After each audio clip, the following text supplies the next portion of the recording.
Alors Bruno Foucault, je suis le vice-président de l'association des Amis de Sainte-Pétronille. Donc j'ai le plaisir d'être devant cette forteresse solide qui apparemment n'a que les beautés du temps. Et pourtant, elle a donc été construite vis-à-vis d'un fort qui date donc de l'époque médiévale, XIIe, XIIIe et XIVe siècle. Mais avant Pétronille que vous apercevez en fond de plan, il y avait déjà une église sur laquelle on n'a d'ailleurs jamais retrouvé ni de documents, ni de traces réelles. Pourquoi? Parce que c'était avant l'époque des écrits. Ici, on a eu la chance d'être sous la protection de la grande abbaye de Saint-Bertin, qui a été d'ailleurs à l'origine de la fondation de la ville de Saint-Omer. Et donc les moines de l'abbaye de Saint-Bertin ont donné feu vert aux citoyens, aux paroissiens plutôt, parce que la cité n'était pas encore d'époque.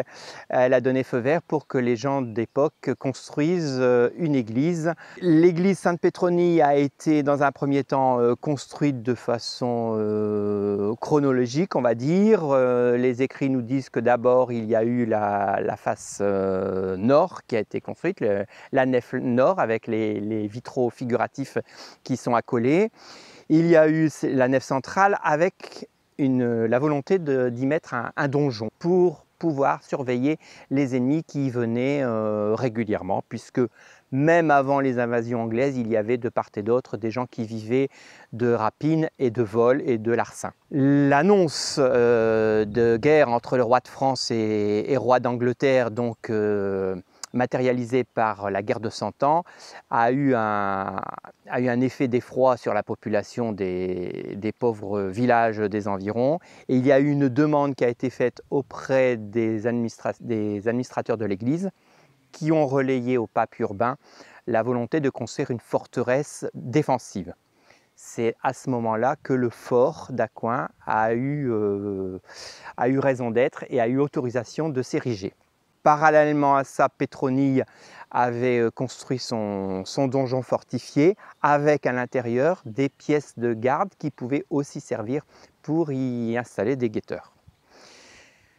En 1577, Gérard d'Américourt, premier évêque de Saint-Omer, est venu, monnaie trébuchante, faire don de la somme nécessaire pour ériger Gérardine. Gérardine, c'est la cloche qui continue 500 ans après de faire entendre les heures et les quarts d'heure dans notre village.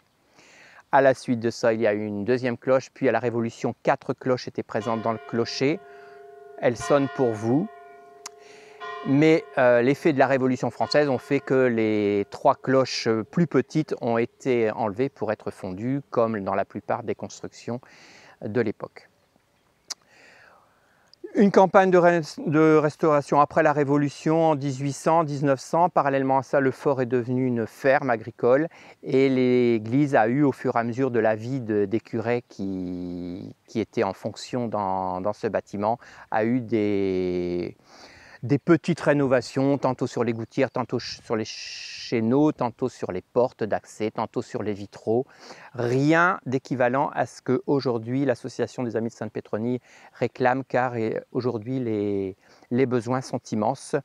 Même si de visu et d'extérieur, vous ne pouvez pas le penser, mais nous allons vous faire découvrir l'intérieur et là vous comprendrez qu'il est urgent que nous intervenions et que nous donnions un peu de notre énergie pour que, au-delà de nos propres petites vies humaines, le bâtiment continue à nous survivre.